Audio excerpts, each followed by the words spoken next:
మనం ఒకటి తలిస్తే దేవుడు ఒకటి తలుస్తాడంట. నిజమేనండి బాబు. నా విషయంలో అయితే ఇది భలే జరిగింది. మా ఊర్లో పెద్ద పండగ చేస్తున్నారు. నాకేమో అదే టైంలో ఎగ్జామ్స్ ఉన్నాయి. ఏం చేయాలో అర్థం కాలే.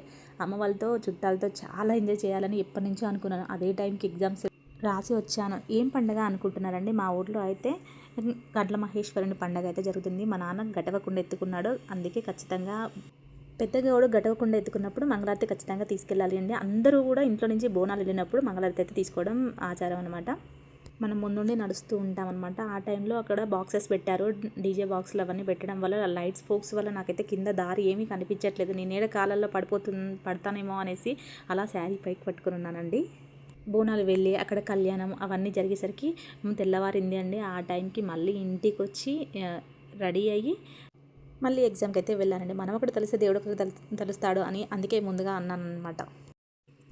అందరు చుట్టాలు వచ్చే టైంకేమో నేను ఎగ్జామ్కి వెళ్ళాను. వాళ్ళు వెళ్ళిపోయాక నేను ఇంటికి వచ్చాను. తిరిగింది మా పండగ. Thank you all.